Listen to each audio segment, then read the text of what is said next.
Bonjour, bienvenue à l'émission Un peu, beaucoup, passionnément. Aujourd'hui, nous recevons Luc Arsenault, artiste multidisciplinaire. Bonjour, Luc. Salut. Ça va bien? Oui, c'est cool. Oui, je suis contente de t'avoir avec nous en studio. Moi aussi, ça fait longtemps que je n'ai pas touché à la TV communautaire. Bon, ben, superbe de te voir. Avant 2000. Superbe. Luc, dis-moi, avant de commencer, qu'est-ce que pour toi une passion? J'aimerais ça juste entendre sur le terme passion. Passion. Ben, je pense qu'il faut être un être passionné pour aller vers une passion. Déjà là, c'est quand enthousiaste, si t'es content de te lever le matin, content de te coucher le soir. C'est ça la passion. C'est de vivre, faire l'expérience là, présentement. Ici et maintenant. Oui. Ben, superbe. Ouais. C'est bon, Ouais. c'est une belle définition. C'est ça. Mais dis-moi, tu sais, je t'ai nommé, j'ai dit que tu étais artiste multidisciplinaire parce que tu touches à beaucoup de choses. J'aimerais ça savoir juste, grosso modo, un peu toutes les petites perles que tu touches au niveau des passions.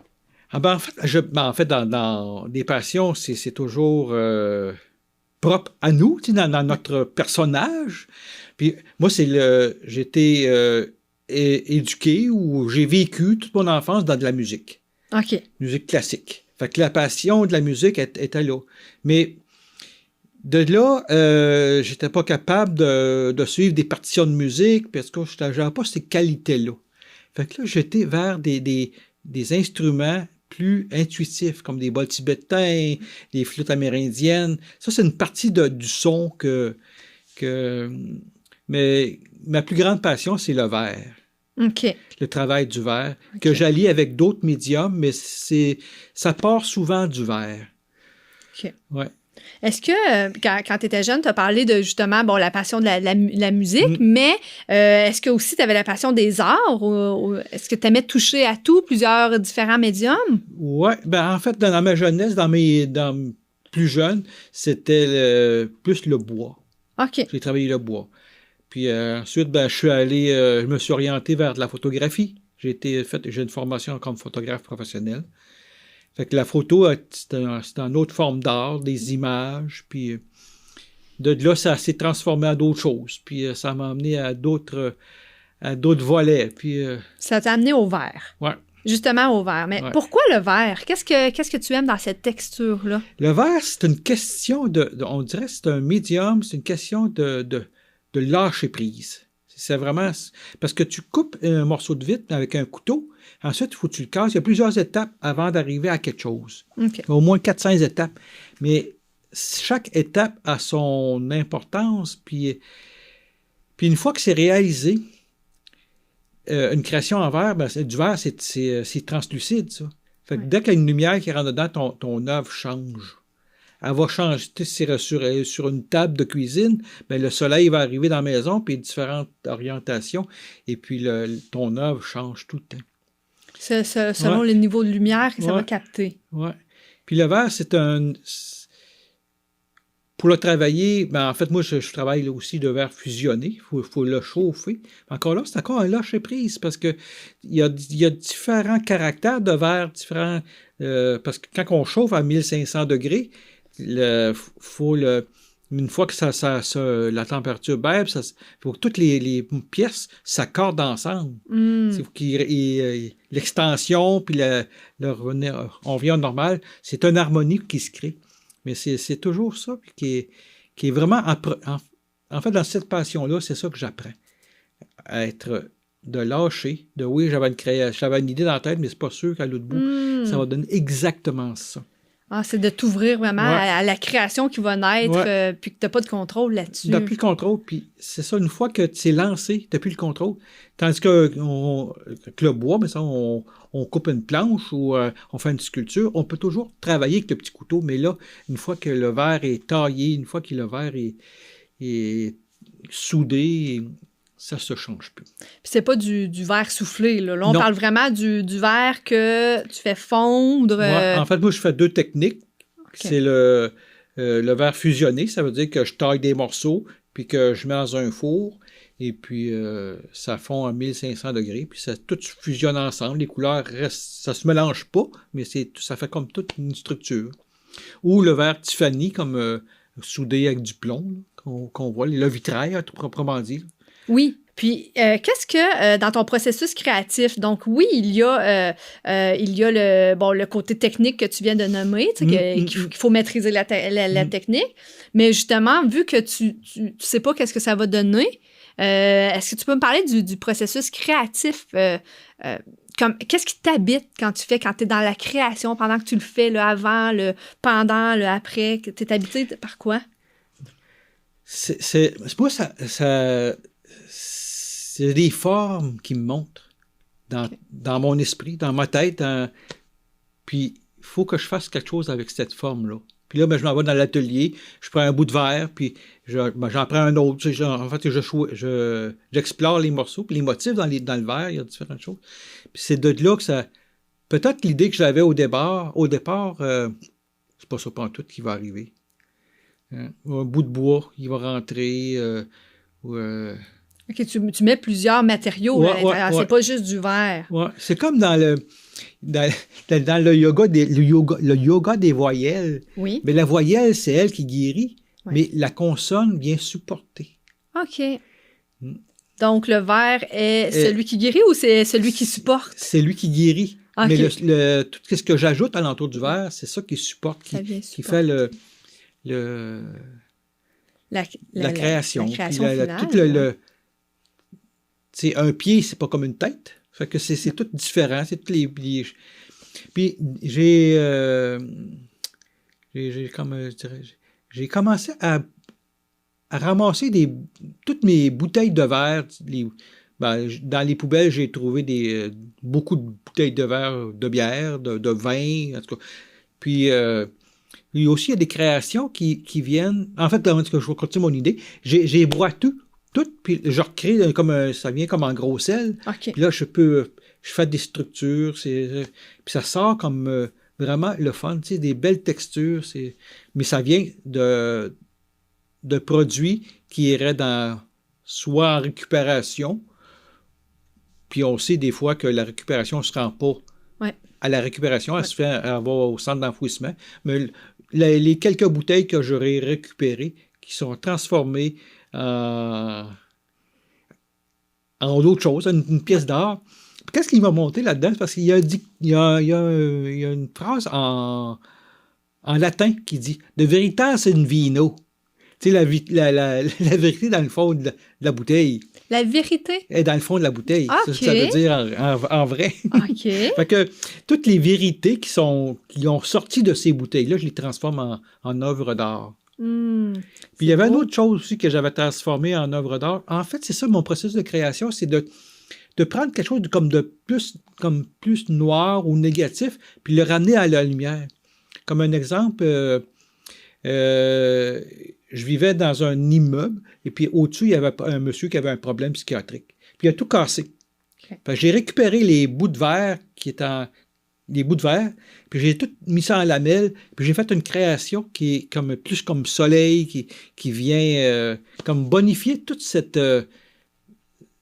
ce truc qui, de l'extérieur, paraîtrait négatif ou noir. La noirceur, faire passer la noirceur à la lumière. C'est ça. Ouais. Fait que c'est l'élan un peu qui t'habite, en fait, quand tu crées. Ouais. C'est super. Puis ça, tu fais ça directement chez toi? Est-ce que tu as un atelier? Mon atelier est chez moi. OK.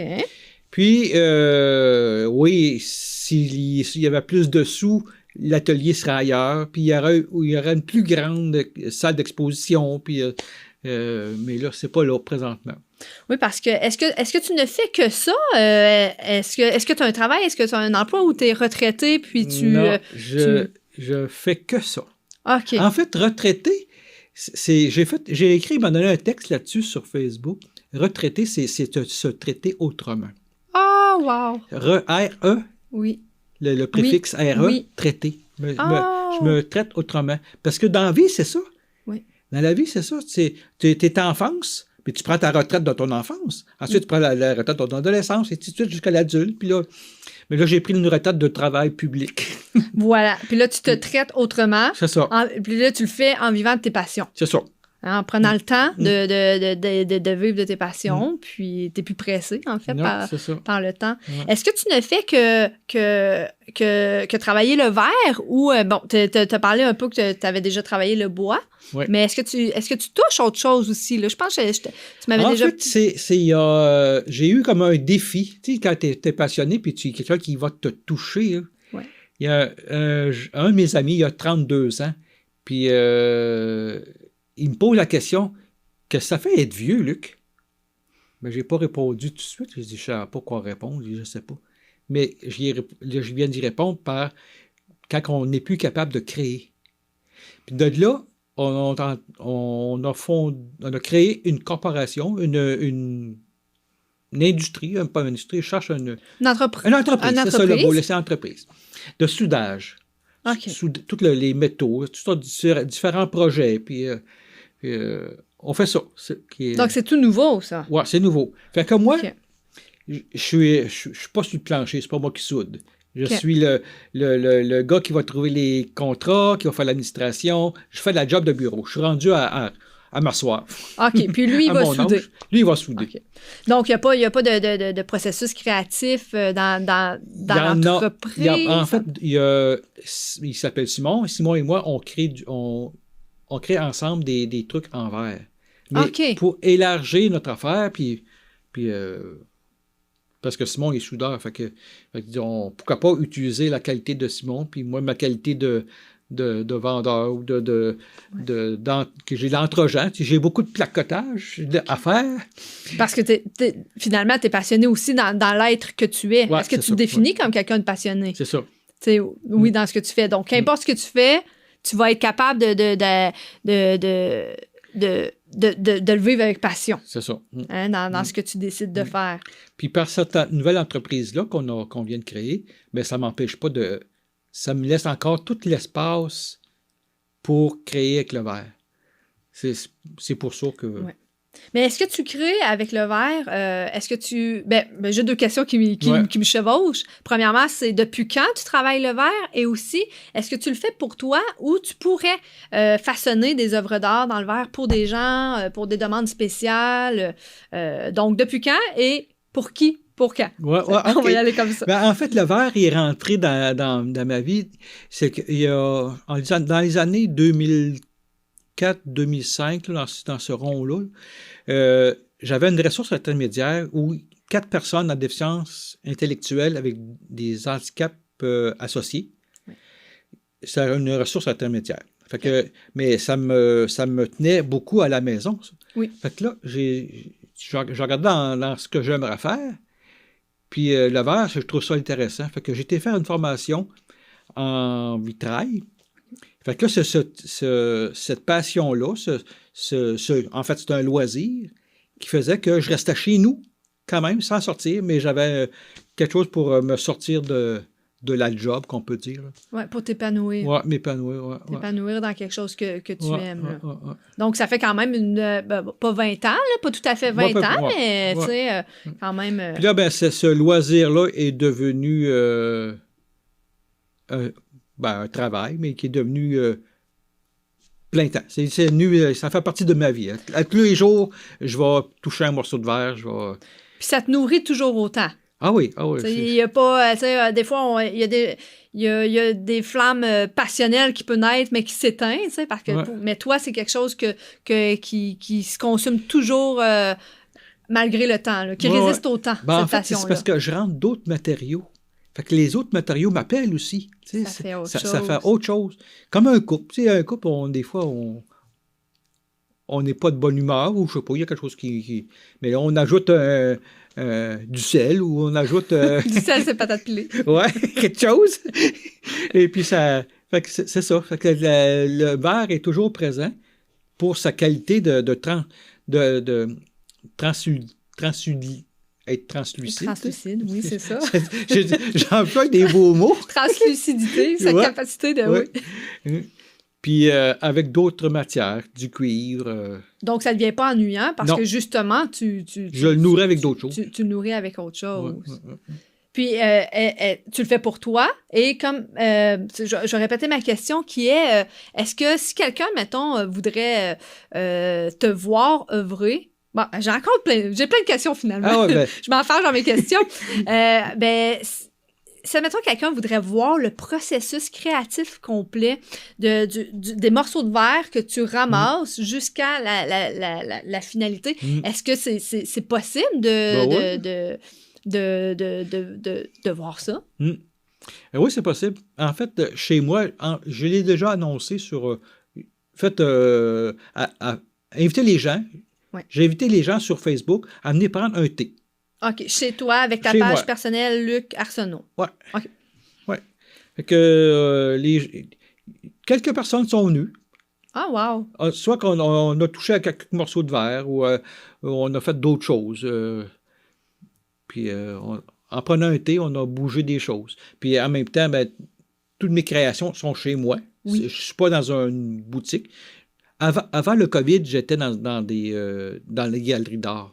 OK. Mais étant donné toutes les histoires de cet événement-là, ce passage-là, en fait, les boutiques, ces genres de commerces-là, il y en a plusieurs qui ont pris de bord. Ouais. Fait que moi, j'étais dans les galeries d'art qui ont pris de bord. Fait que j'ai pas refait d'autres démarches pour exposer à nouveau. Par contre, l'espace, tu as toutes tes œuvres chez toi, Ouais. puis c'est disponible de voir. Là. Ouais. Tu sais, admettons qu'il y aurait des gens qui seraient intéressés. Et si, admettons, il y aurait quelqu'un qui voudrait toucher le verre, est-ce que de ta passion, tu aimerais la transmettre à un moment donné, l'enseigner, ou c'est plus quelque chose que tu gardes, que tu cultives avec toi-même, ou as-tu déjà pensé peut-être Non, vouloir... en fait, c'est pas enseigner, c'est quelqu'un qui voudrait venir jouer avec moi.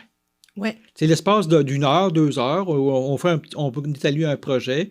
Ça peut être sur quelques jours aussi, tu sais, sur quelques rencontres. Puis, mais pas de là à donner une formation. Mais juste comme venir jouer, tu sais, de s'amuser, en fait, de devenir passionné avec moi. Oui, c'est ça. Ouais. Fait que c'est à travers l'expérimentation, c'est là que tu partages ta passion, puis et peut-être que l'autre personne aussi partage aussi sa passion. Est-ce que tu as une page Facebook ou est-ce que tu exposes tes œuvres? Oui, mais je ne l'ai pas alimenté. Je suis gardé sur moi-même, là, sur Luc Arsenault, puis on cherche ça sur Facebook, on me trouve, puis on voit tout ce que je fais. Quand j'ai des nouvelles sculptures, ben je les mets. Tu les mets là-dedans. Ouais. Puis là, je suis en train de faire des bijoux. OK. Ouais. OK. Des bijoux en verre? Ouais. Oh, wow! Verre et cuivre.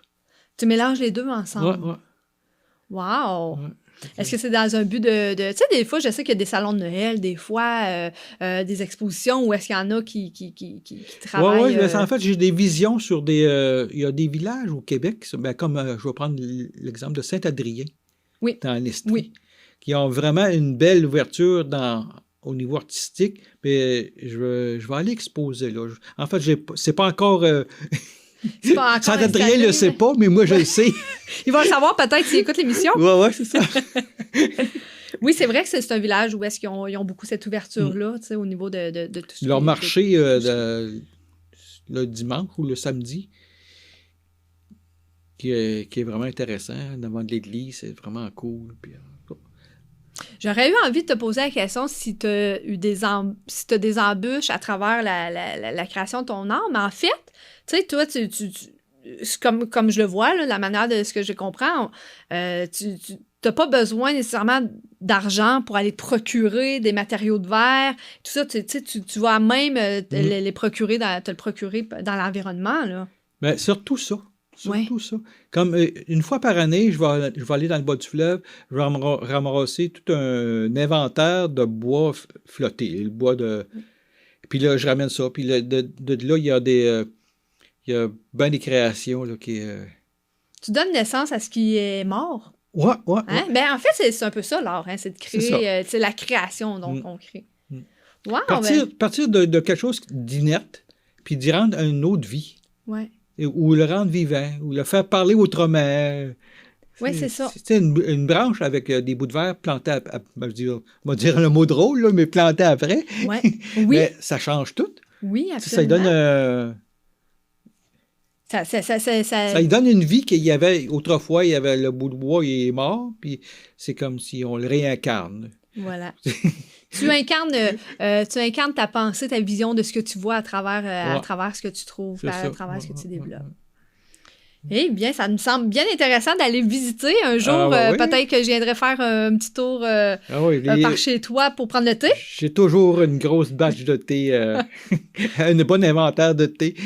Je suis contente de t'avoir eu en entrevue aujourd'hui pour que tu puisses nous parler de tes passions. T'aurais-tu quelque chose à dire pour terminer par rapport à la passion? Peut-être un mot pour les gens qui voudraient vivre leur passion aussi, mais qui n'osent pas nécessairement. T'aurais-tu un petit mot de la fin à dire? Ben, je dirais, c'est de vivre à l'heure qu'on vit, au moment présent. Tu sais, les factures, tu peux les payer. Oui.